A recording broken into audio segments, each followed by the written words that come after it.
Hi, my name is Carly Puri, and my presentation is on Colorado tick fever.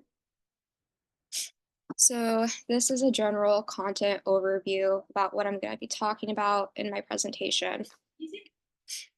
Um, some things like I'll go back and forth on, and I'll circle back to. And yeah, so I'm first going to be talking about cases. So for Colorado tick fever, generally, there is like a large amount of cases on the western part of the United States. Um, these ticks tend to live above 4,000 feet or 4,000 feet above sea level. Um, and you'll see you'll see these cases in the western part up until Canada. Um, this graph is from a study from the CDC from 2002 to 2012.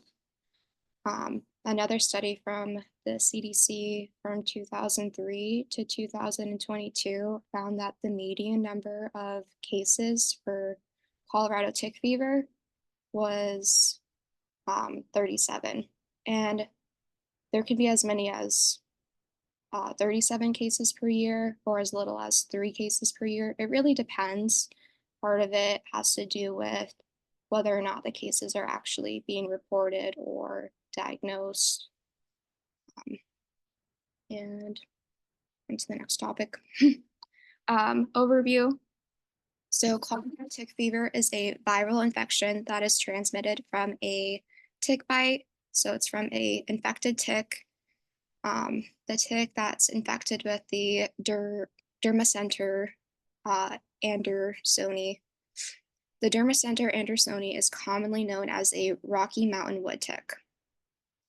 Colorado tick fever is caused by a virus in the genus Cultivirus. So for my characteristics of the infectious agent, CTF is caused by a virus in the genus Cultivirus. The cultivirus particles are approximately 80 nanometers in diameter.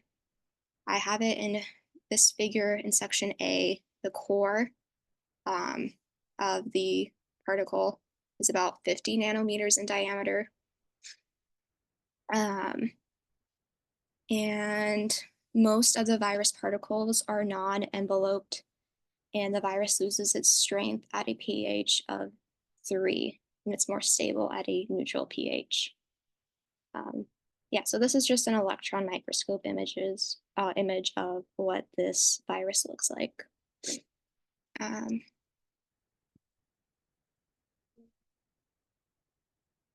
Fever is a member of the genus Cultivirus. It's in the family Rheoverdae. And here are the terminal sequences, in case anyone wanted to know. For virology, CTF contains 12 segments of double-stranded RNA. The virus genome has 29,000 base pairs. It's isohedral, it has an isohedral caspid structure, and there's 20 different strains of Colorado tick fever. So on this image, I have gel electrophoresis comparing 2 different types of tick fever. So on the left side of figure A is Colorado tick fever, and then on the right side of figure A is California hair cultivirus. So both have the same genus, and it just shows like you can kind of visually see the similarities with what base pairs match up.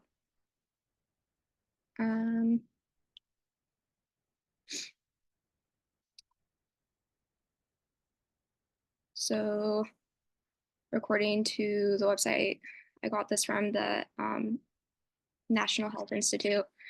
It talks about how the genomic dsRNA and of the Colorado tick fever is similar to the California um, hair cultivirus.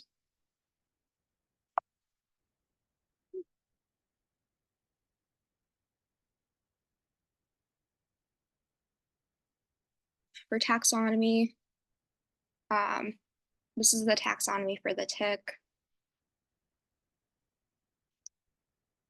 For transmission, so with it being a tick bite, it's a vector-borne transmission. Um, the ticks themselves get the virus from feeding on viremic hosts or hosts that would have the virus.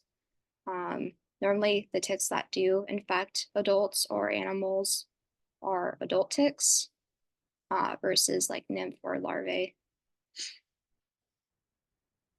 Immune response. After a tick bite, the virus infects bone marrow cells and erythrocytes and mononuclear cells in the blood. CTF elicits a humoral antibody response. There's still a lot of research on this, and some of it is like kind of unknown according to what I looked into. Pathogenesis. So an infected tick bites you.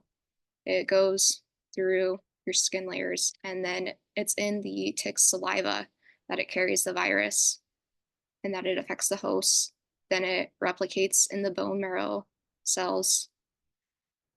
Um, and the virus itself would disrupt the development and replication of leukocytes, neutrophils, and basophils. There, once the virus is like affecting someone, it can kind of stay with them or like be present in their blood for like 4 months or more. Some articles say different things.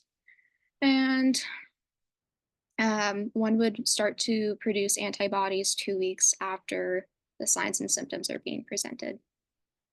And I have this picture that kind of breaks down the mechanism of what's happening. And then I also have these 2 pictures. This one showing the tick bite, and the second one on the right showing the antibody response. Diagnosis. So oftentimes with tick bites, there is a self-diagnosis after you go on like a walk, especially during like tick season, just like late spring to like summer. Then you could just like check yourself for ticks, or check your pets or livestock for ticks. And also for diagnosis, matching the signs and symptoms. So it'd be easier to spot the signs and symptoms on, an individual versus for like an animal, because it might take a couple of tick bites for them to like then present some of the signs. So testing a tick bite, according to the CDC, it can lead to false negative results. However, if you were to do peripheral blood smear testing using immunofluorescent staining, you could see or get a diagnosis that way. This little diagram on the left shows how to like, in a way, like properly remove a tick. And then I have what the tick looks like. Pictures of this particular Rocky Mountain tick. And then something that I believe I mentioned with cases is that with tick bites, it's going to look different on everyone, but especially with skin tones and maybe where the bite is. That like if you like where you get bit, so it might be harder to recognize a tick bite, even though if it's like a cardinal, like the cardinal sign of like being a bullseye um, on like darker skin tones. Because that might just look like a bruise or some other type of skin condition. Um, Something that's notable for CTF is this sort of like speckled like rash that comes with the skin. And then for size like reference of ticks, I like put this little image on the bottom right that shows like how small some ticks can be. Treatment. So there are no vaccines or medications to treat this. There are medications for like dogs to like prevent like flea and ticks. Um, in that case, it would also help deter um, CTF by preventing the tick bites. CTF can last for several weeks. Um, and according to Montana State University, neither the Rocky Mountain wood tick nor the American dog tick can transmit Lyme disease. So that's good. And then as far as treatment goes, when presenting with like a fever or pain, one would just take like over the counter medication along with getting fluids and rest. Aftercare and prevention. So wearing protective clothing, especially while like hiking in, regions where you would find Colorado ticks, or Rocky Mountain ticks, can help prevent tick bites. And then wearing lighter color clothing might make it easier to spot a tick. Using certain bug sprays may help, even though like DEET is a bug spray that's like no longer really used because it is harmful. Um, but then one could use like healthier alternatives, kind of like using oil or lemon oil or eucalyptus to like sort of deter the ticks. Um, and then just like being more cautious during tick season and then checking yourself from like head to toe or checking your livestock or pets um, is a way to prevent and treat. That's those are my sources. How do I end this?